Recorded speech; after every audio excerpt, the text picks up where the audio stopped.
સમાચારમાં વાત હવે રાજ્યના સમાચારની કરીએ। સ્ટાફ નર્સ પરીક્ષાની જવાબવહી સામે કોંગ્રેસના પ્રશ્ન। પરીક્ષા બાદ જાહેર કરેલી આન્સર કીના જવાબમાં ખામી હોવાનો આક્ષેપ કર્યો છે। 4 અલગ અલગ પ્રકારના પેપરના જવાબ એબીસીડીમાં જાહેર કરતા વિવાદ। તમામ જવાબ એબીસીડી તે સંયોગ કે આન્સર કીમાં ખામી। પરીક્ષાની આન્સર કી જારી કરતા વિવાદ શરૂ થયો છે।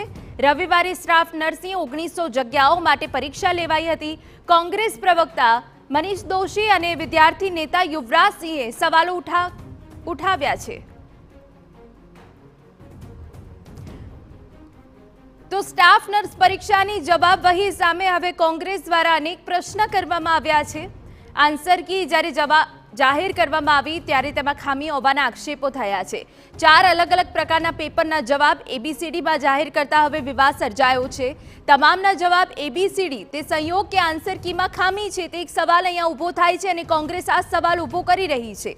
પરીક્ષાની આન્સર કી જારી કરતા વિવાદ શરૂ થઈ ગયો છે। રવિવારે સ્ટાફ નર્સની 1900 જગ્યાઓ માટેની પરીક્ષા લેવાઈ હતી અને તે બાદ આન્સર કી જાહેર કરાઈ છે। અમારા સંવાદદાતા નરેન્દ્ર રાઠોડ વધુ વિગતે વાત કરવા જોડાયા છે। નરેન્દ્ર, પૂરી વિગત।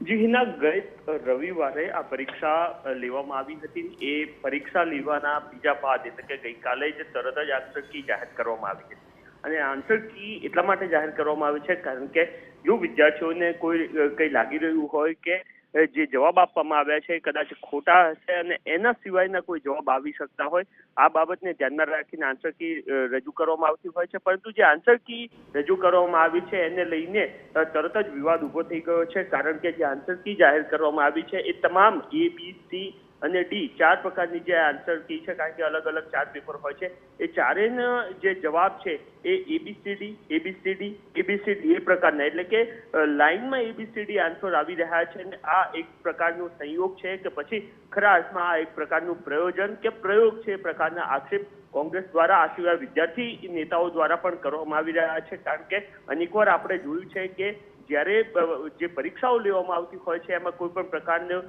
જો ગેરવર્તણૂક કરવામાં આવી હોય એ સ્થિતિમાં આ પ્રકારના બનાવો સામે આવતા હોય છે અને એને જ લઈને સીએમઓ સુધી આ અંગેની ફરિયાદ કરવામાં આવી છે। આગામી 3 દિવસ સુધી હજુ પણ વિદ્યાર્થીઓ પોતાને લગતા જે તમામ પ્રશ્નો હશે કે જે આન્સર કી જાહેર કરવામાં આવી છે અથવા તો પરીક્ષાને લઈને જે કોઈ પ્રશ્નો હશે એ સંદર્ભની અંદર રજૂઆત કરી શકશે અને ત્યારબાદ જે પરીક્ષા વિભાગ છે એના દ્વારા આ સંદર્ભની અંદર કોઈ યોગ્ય નિર્ણય લેવામાં આવશે। જી બિલકુલ, આભાર નરેન્દ્ર।